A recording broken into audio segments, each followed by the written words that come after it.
This is the last day of the year 2022. And in this year, I have learned a tremendous amount about spirituality.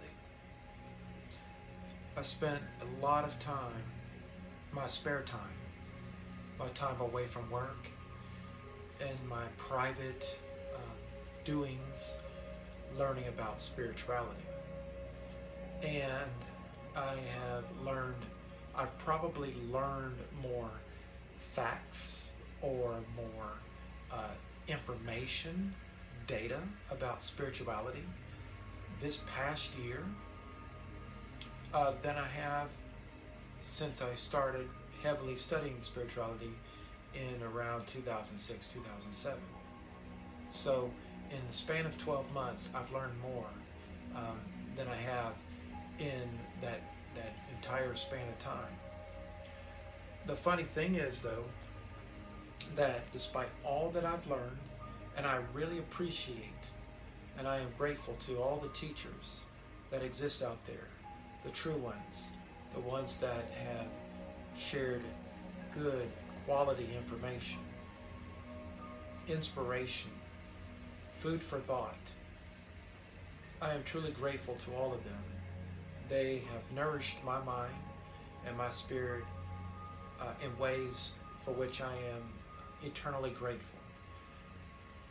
However, my thoughts on spirituality have remained unchanged since the time I was about 24, 25 years old.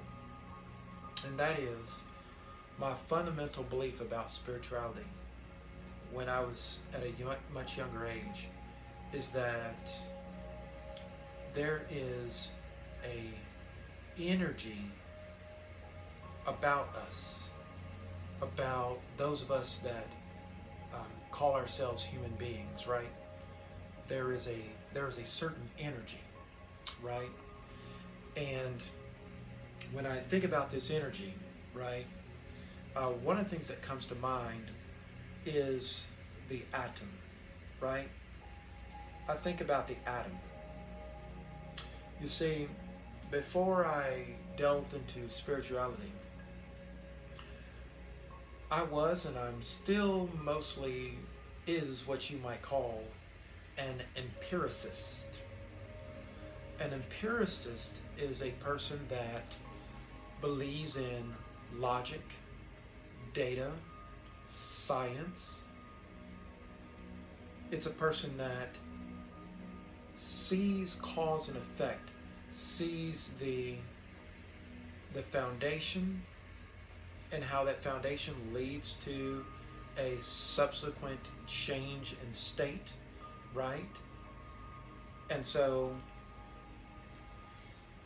when you think about how things come into being, it is when something before that helped bring that into being.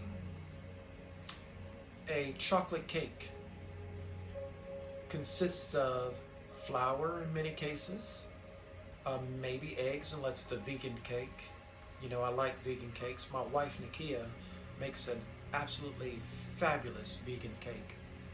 But it consists of water. It consists of, in some cases, sugar. Hopefully it's unprocessed sugar, right? You know, the kind that's healthy for you. It consists of many elements for a nice chocolate cake. Then you take those elements. What is water made of, right? You're going to use water to make a cake, right? What is the water made of? It's made of molecules, H2O. Well, what is the H? What is the O? H is an atom, right? Hydrogen atom. O is an oxygen. It's an oxygen atom. Well, what is hydrogen? Hydrogen is made up of electrons, neutrons, protons. What are those made of? They're made of quarks. Might have some tachyons in there. You might have some muons in there. Well, what are those made of? You see, you keep going down. the thing is, it is an edifice. It's a building, right? And so everything is made from something, right? That's part of the science of it. You can trace it. You can see it. So you take your atom, right? And this body that you see is made up of these atoms, okay? And so you got these atoms, and you got particles rotating in an orbit, moving in an orbit. Now, the classic vision of an atom is something that kind of moves like this, right? Well, they have shown that that's not always the case. The current idea about subatomic particles is more of like what they call not a particle, and not so much a wave, but a wavicle. Well, the thing is, it's still a constituent part. It's still an element, and this frame is made up of these elements, right? And so when we envision the model of an atom, a particle, right? Molecules. It reminds you of something else. It reminds you of a pixel, like on a TV, on a screen, right? It reminds you of pixels. You got this digital screen on a smartphone or on a TV, and you got pixels, dots. You can't actually see the dots these days. I mean, in older TV sets you could, but you can't really see the dots. And all these dots combined together make these rich images, right? It makes these rich images, all these pixels, right? So if you think about it on one level, this frame that you see, all it is three-dimensional pixels. It's three-dimensional pixels, right? And each pixel, just like on a 4K or 8K TV, each pixel has multiple colors, multiple lighting, and multiple other things that a TV pixel isn't going to have, right? Just like your gut microbiome, right? All those cells, all pixels. Pixels on the outside, pixels on the inside, pixels in between. And then air that you breathe, air molecules, more pixels. Before you know it, everything that you see around you, everything that you touch, you feel, even this visual aid here, which is actually Chinese medicine balls, right? Okay? That you rotate in your hand. It's pixels on pixels on pixels. So, these pixels are held together by energy. And this energy vibrates. There's a vibration. That's where the string theorists come into play. The people that talk about string theory and multiple dimensions. They talk about 11 dimensions, but others like Billy Carson would refer to, over 100,000 dimensions. But whatever the case may be, you have energy, frequency, and vibration. Now, these three elements are working together to hold these pixels together that we call atoms, molecules, so on, right? And I'm actually doing this in a narrative form, right? There are more precise ways to describe this scientifically. But the science then starts to relate to the ancient text. It starts to relate to spirituality that we have heard about, that people have verbalized to us, that we have read about. Spirituality that have existed for 5,000 years, 10,000 years. And in the case of people from the land the land of Kemet and other areas around there, much longer than that. But when you think about these pixels and this energy that holds it together, that binds it together, What does that remind you of? That reminds you of computer software. That reminds you of simulation. Looking at it scientifically and observationally, right? You put the two together. We really are in a matrix.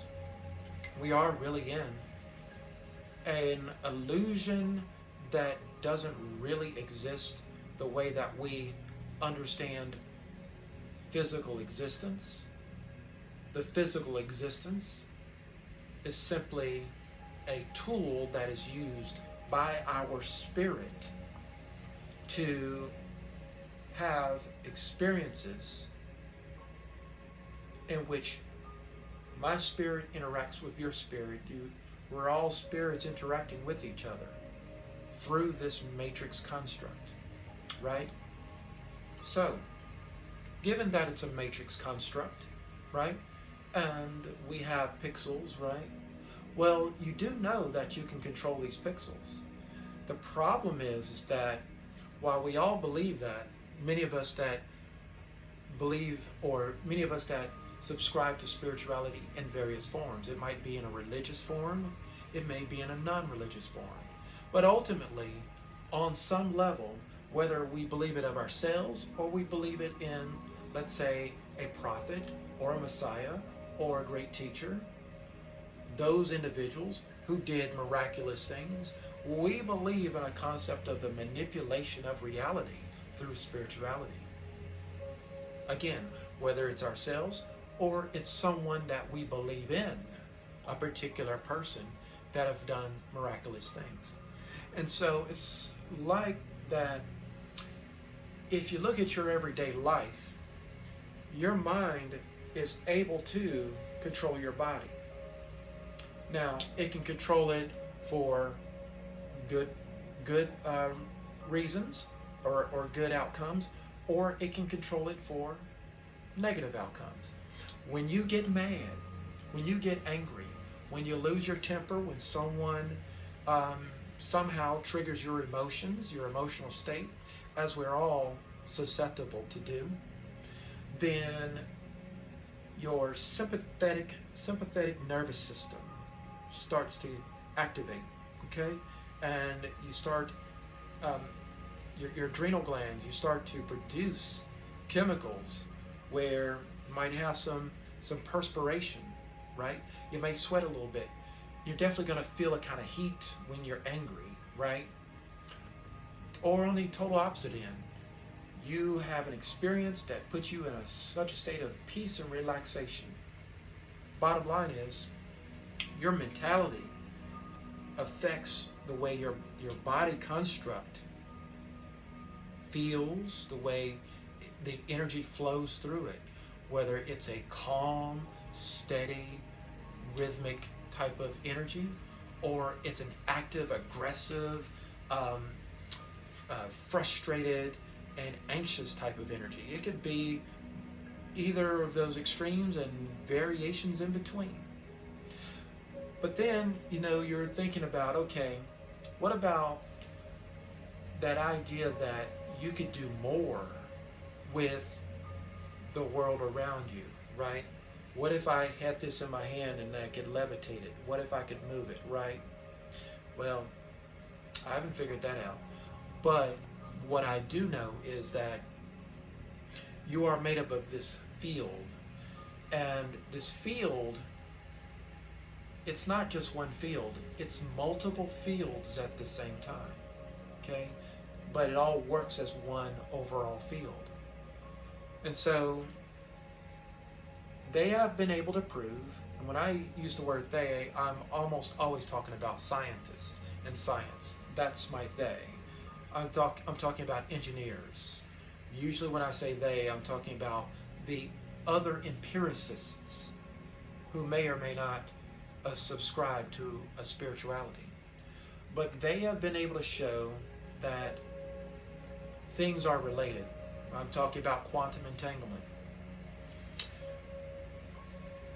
If you change a particle, the state of a particle on one side of the universe, let's say this side of the universe, it can directly affect a particle light years and more on another part of the universe, right? And so that's quantum entanglement. They prove this in labs. It's a done deal. That is a scientific fact. And they're using this to create technology, quantum encryption, quantum telecommunications. All that great stuff is going to come in the form of a product near you. And some of it does exist in some of the products that we use now. But here's the thing. You have this field, you have this mind, you're able to think thoughts that can move your hands, and you're able to think thoughts that if you practice more advanced meditation, you practice more advanced spirituality in its more practical application, you're able to change your body. You're under the placebo effect, where just your very thoughts can affect your medical condition, right? And so, put it all together, it's common sense, really. It's spiritual common sense, really. You can do anything with your mind, your consciousness, and your thought alone. When you hear these spiritual teachers talk this sort of thing, right? And I'm not one of them, by the way. I'm merely a person that is on the path of practicing spirituality, and I try to learn from everyone that seems credible and that has something really substantive and solid to say, right? But I am not a teacher in no way in that fashion. And the reason I say that, I believe a teacher is someone who's intentional about teaching, and that's not my intent with this discourse. I'm merely sharing and recording for myself as well what I understood at this point in time. And what I'm understanding is that, and what I've understood or what I intuited in my 20s is that if you can organize your mind, and now we understand the mind is your entire body, right? It's not just your brain, right? But if you can organize your mind the right way, you can affect the reality not just within you, but external to you as well.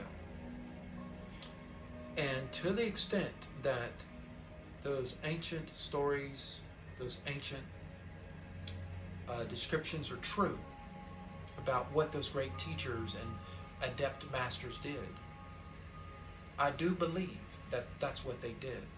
That they reached a level through their practice, through their discipline. See, the number one source of success is discipline. I haven't exerted enough discipline and enough practice to achieve my goals at this time. But I believe that that's what they did. I believe that they were able to, in their case, follow very rigorous practices that were already established through centuries and millennia of trial and error and experimentation and interaction with divinities and with higher forms and with other dimensions, to where they just simply got their inner organization to that level where they were able to affect the broader reality that is perceived by the collective, right? And so that's the opportunity that exists for all of us. And so spirituality, as I said on October 13th of 2022, spirituality is fundamentally about evolution. We can talk about all these other things, but it's all about evolution. How do you grow? Where are you now? Where can you be? Your next level is always waiting for you. When you exit this perception, exit this existence, some call that death, some, like myself, we call that transition. You are moving on to another level. And so some of the practices that you can engage in, they have the prospect of having some of that next level integrated with this level. So it's a merger of dimensional experiences, dimensional existence, right? And so when we think about dimensions, for some, dimensions may seem far-fetched. Science does observe that this universe is a continually expanding universe. The question I ask myself is, if it's an expanding universe, what is it expanding into? Because to have expansion means that you have interaction, right? So you have a universe that's expanding into what? It's expanding through other dimensions, through another dimension. And so dimensions are fluid and intersecting around us at all times, right? But the bottom line is, we have these pixels, we can manipulate these pixels, and when you wash your hands to get dirt off your hands, when you consume food to keep your health up, when you use your hands to pick something up, right? That's brute force. That is a natural exertion of the musculatory system to do various things. But once you can reach the point where your mind can simply connect with all the other fields around it, then you're able to achieve another level of motion and transformation of your surroundings. We do it all the time with tools and machinery, right? We use shovels and we use bulldozers to transform the terrain. We're just doing it through brute force, through mechanical means. We build buildings. We take rocks and we shape it into walls, right? Concrete, so that we can keep out the elements of air and cold and heat, right? And control those things. But once we can take those very same elements and with our mind be able to adjust them, right? Through thought, the way that we adjust our own internal systems through placebo effects and other means, then we would have reached the next level. And our spirituality would have reached the next level as well. So that's my reflection for 2022 and what the road of spirituality, what the road ahead for spirituality holds for all beings that exist in this third dimension and in this perception. So I hope that this perception or this perspective, it's actually both, was valuable to who received this, and that I think that the process of achieving it is dedication, study, but most of all, a deeper communication within, a deeper intuition, harmony, and inner synchronicity within ourselves. And to the extent that we haven't achieved that, means that the perception of the external,